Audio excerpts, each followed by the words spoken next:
सभी संस्कृत मित्रों को मेरा नमस्कार। मैं doctor Devendra, assistant professor Sanskrit विभाग। आज हम चर्चा करेंगे कानपुर विश्वविद्यालय छत्रपति शाहूजी महाराज विश्वविद्यालय कानपुर के तृतीय वर्ष के पाठ्यक्रम में निर्धारित नीति शतकम, जो कि महाकवि भरत द्वारा लिखा गया है। इस नीति शतकम के तृतीय श्लोक मूर्ख पद्धति के अंतर्गत तृतीय श्लोक की आज हम चर्चा करेंगे। इस श्लोक में महाकवि भरत ने बताया है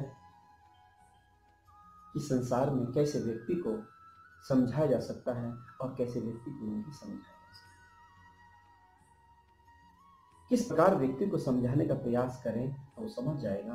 अगर कैसे दोषों से युक्त अगर व्यक्ति है तो कितना भी समझाने का प्रयास करो तो नहीं समझ सकता। तो कवि कहते हैं क्या, देखिए, अज्ञः सुखमाराध्यः सुखतरमाराधयते विशेषज्ञः ज्ञानलब्धुर्विदग्धं ब्रह्मापि नरं न रंजयति। अर्थात अज्ञः सुखमाराध्यः, कवि कहते हैं कि जो व्यक्ति अज्ञानी है, अज्ञः, ज्ञः मतलब, ज्ञ का मतलब होता है जानकार, ज्ञानी, ज्ञ का मतलब ज्ञानी पुरुष, सब कुछ जानने वाला, और अज्ञः जो न जानने वाला, अज्ञानी व्यक्ति। सुखम, सुखम मतलब सुखपूर्वक, आसानी से, आराध्य समझाया जा सकता है। कवि कहते हैं कि जो व्यक्ति अज्ञ अर्थात अज्ञानी व्यक्ति है उसको आसानी से समझाया जा सकता है। मतलब कि अगर किसी क्षेत्र में, किसी विषय में जो व्यक्ति जानकार नहीं है, एकदम कोरे कागज की तरह, ऐसे कोरे कागज की तरह व्यक्ति को आप जो समझाएंगे वो समझ जाएगा, जैसे समझाएंगे वो समझ जाएगा, क्योंकि वह ज्ञानी है। ऐसे अज्ञानी व्यक्ति को बड़े आसानी से सुख पूर्वक समझाया जा सकता है। सुखम आराध्य, सुख पूर्वक समझाया जा सकता है। अज्ञ सुखमाराध्य अर्थात अज्ञानी व्यक्ति को सुख पूर्वक समझाया जा सकता है। आगे क्या लिखते हैं, सुखतर माराधयते विशेषज्ञ, क्या लिखते हैं, सुखतर माराधयते विशेषज्ञ।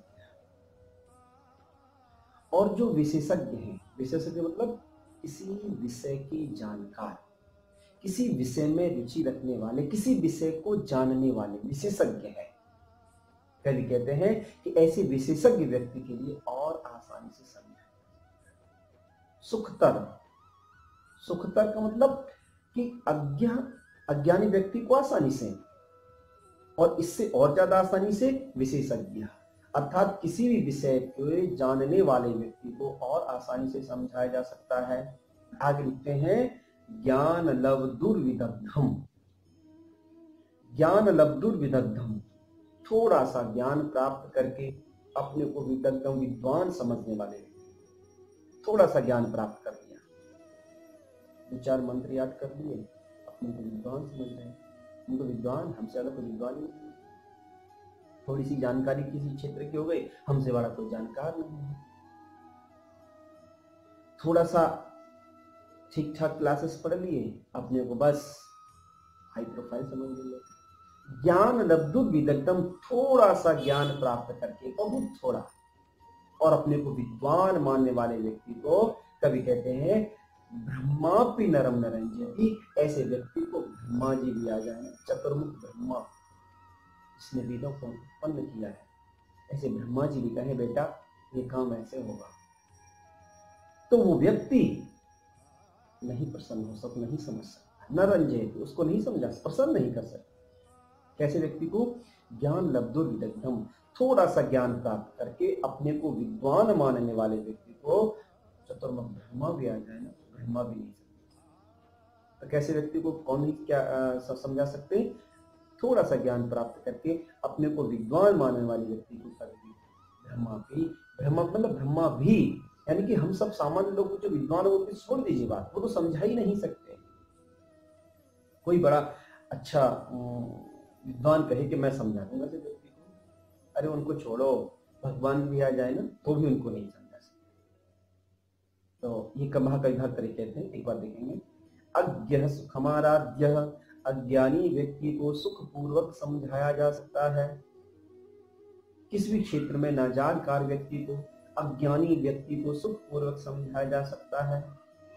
सुखतरमाराधयते विशेषज्ञः, और किसी क्षेत्र में विशेष रुचि रखने वाले हैं, उस क्षेत्र की विशेष जानकार, उस विषय के जानकार हैं, ऐसे व्यक्ति को तो और आसानी से समझाया जा सकता है।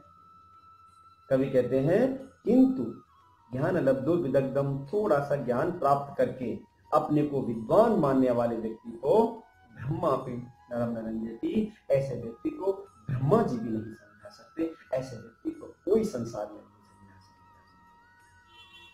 समझ गए ना?